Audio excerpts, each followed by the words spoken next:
This is week 181 of Russia's full-scale invasion of Ukraine. I'm Kateryna Hodunova, reporting to you from Kyiv, and while my colleague Anna Belakur is having a well-deserved vacation, I'll be taking you through the top stories from Ukraine this week.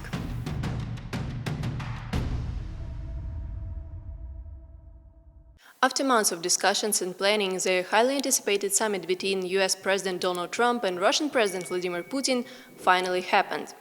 And it was as underwhelming as it was concerning and sickening. Held on the 15th of August at a US military base in Anchorage, Alaska, the summit, largely focused on Russia's war in Ukraine, notably excluded key stakeholders, Ukrainian President Volodymyr Zelensky and European leaders.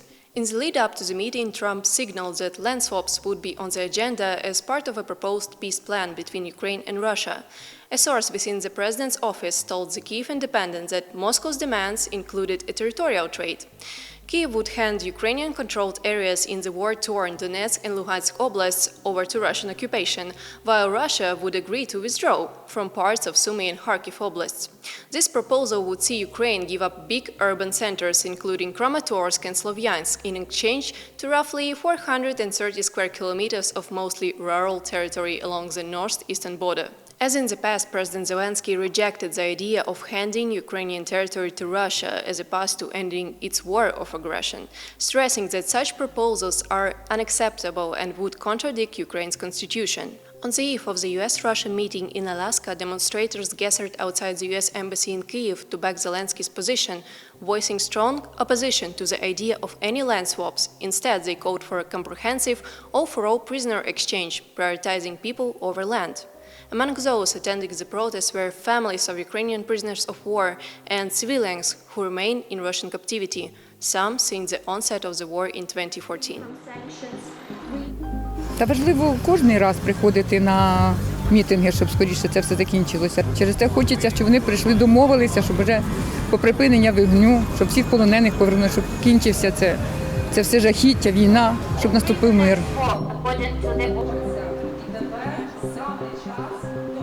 Про це дуже мало говориться, а де говориться, то потім не виконується. Тому зараз ми тут для того, щоб добитись того, щоб переговори, обмін, які сьогодні відбудуться, перемовини, не відбулися без участі України. Адже це наша держава, наша земля. Наші воїни потрапили в заручників з російського полону. Тому наша ціль – повернути, щоб обмін був всіх на всіх, території утримати і щоб без України не міг ніхто прийняти за Україну якісь рішення. Now let's return to the high-stakes meeting in Alaska. Vladimir Putin, whose brutal invasion of Ukraine killed tens of thousands of people, was welcomed on American soil with a red carpet, literally, with Trump greeting him with a light round of applause and a handshake. Perhaps the most striking moment at the airport was when a journalist in the crowd called out to Putin, "President Putin, will you stop killing civilians?" Putin and Trump then departed together in a shared limousine en route to the summit venue, where the talks were held in a 3-on-3 format. The talks lasted nearly 3 hours but didn't yield any tangible results. Trump had set an ambitious goal to broker a ceasefire, saying before the meeting that he hoped to achieve it that very day. But no agreement was reached, as Trump confirmed at a joint press conference following the talks. Putin referred to the war in Ukraine as a tragedy, claiming that lasting peace would only be possible by eliminating the root causes of the conflict, a familiar Kremlin propaganda narrative referring to NATO expansion and other pretexts that have nothing to do with the real reason why Moscow kills innocent Ukrainians every day. Journalists were not given an opportunity to ask any questions, and no wonder, after years of eliminating free press in Russia, Putin probably doesn't even remember what it's like to answer unscripted questions from independent journalists. Trump later gave an interview to Fox News, claiming that the two leaders had largely agreed on a framework involving land swaps and security guarantees for Ukraine, and that Kyiv and Moscow should make a deal. It later became known that Trump gave up on the idea of pressuring Russia into agreeing to a ceasefire, instead announcing the future negotiations will aim to reach a full-fledged peace agreement. Trump said there would be no new sanctions or any other consequences for Russia's refusal to ceasefire. That move has pretty much rolled back months of diplomacy efforts from Ukraine and Europe that both insisted on a ceasefire as a trust-building element before any peace agreement was made. Now, as Trump appears to be supporting Russia's vision of a peace plan in which Ukraine is supposed to withdraw from its own territory and leave its own people behind, Kyiv will have no choice but to reject it, likely angering Trump.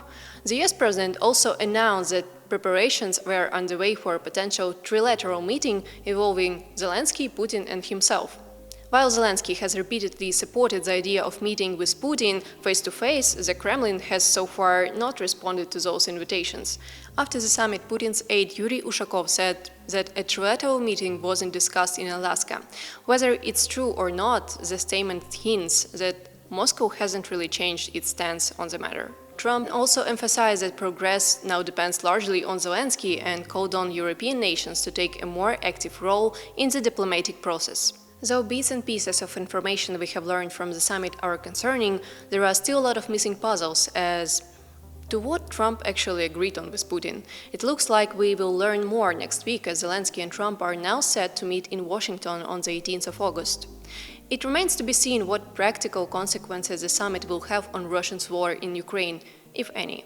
But there was one clear outcome that certainly made Moscow very happy. After years of international isolation following the full-scale invasion of Ukraine 2022, Putin, a war criminal and a pariah, was welcomed back to the global stage with the highest honors. And he clearly couldn't be happier about it. That will certainly help strengthen his position, both domestically and internationally, all thanks to Trump. On stressful weeks like this, when it feels like the whole world has gone insane, having a community of more than 20,000 members isn't just about helping us stay independent. It's about knowing that there are thousands like-minded people around the globe who share our values and support our mission, and all of a sudden it doesn't feel as lonely anymore. We are a reader-funded news outlet, meaning that shows like this are only made possible by viewers like you. If you'd like to join our community, there will be a link to our membership page in the description below. I'd also like to thank everyone who donates directly via YouTube. Your support is greatly appreciated.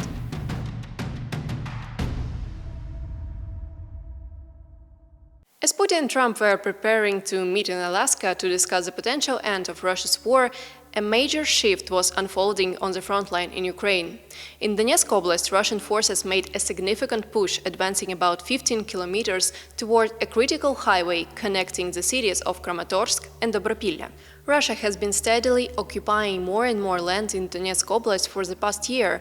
Since the beginning of 2025, it has captured around 564 square kilometers of Ukrainian territory, according to the Ukrainian battlefield monitoring group Deep State. But this most recent advance looked particularly concerning. Russian forces had made significant gains towards the villages of Zolotay Kolodez, Vesele and Kucherev Yar, opening up new pathways to further advances westward toward Dnipropetrovsk Oblast and eastward toward major urban centers like Kramatorsk and Konstantinivka. This is one of the largest advances Russia has made since the start of 2025, but Ukraine's military leadership and analysts alike said it can be called a breakthrough. According to the Dnipro group of forces, Russia is using small infiltration groups of 5 to 10 soldiers, moving without tanks or other heavy armored vehicles. President Zelensky said that some of them had already been injured, killed, or taken prisoner. In response, Kyiv redeployed some of its most hardened units to the area, including parts of the 1st Azov Corps of the National Guard and the 93rd Mechanized Brigade, to stabilize the situation in the sector, and they appear to already have success on the ground. The military has regained control of several villages in the past days, according to Deep State. Zelensky describes the purpose of this advance as an effort to put Russia in a stronger position ahead of the Putin-Trump summit, which probably is true. But Ukrainian soldiers and military analysts have warned against brushing off this development as a mere distraction. Many argued that the recent gains following a number of gradual setbacks in the region over the past year point to broader systematic issue within the Ukrainian military, such as a severe shortage of manpower and poor strategic vision among the top command. It remains to be seen whether Ukraine will manage to stabilize the line near Dobropilya, but if Ukraine's long-standing issues in the military are not addressed, chances are it's not the last rapid advance we see from Russia.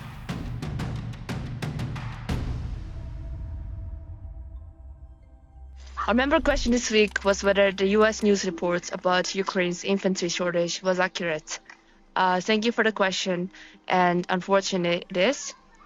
The battle-hardened units are struggling more than ever to replace the losses, especially in the infantry, more than 3 years into the full-scale war. At the beginning of the war, hundreds of thousands of people, men and women, dropped everything to fight for the country. However, after a year, it's been harder to find these volunteers who would on their own decide to go fight for Ukraine, and Ukraine has had to rely more on mobilization, but which has been a slow and difficult process.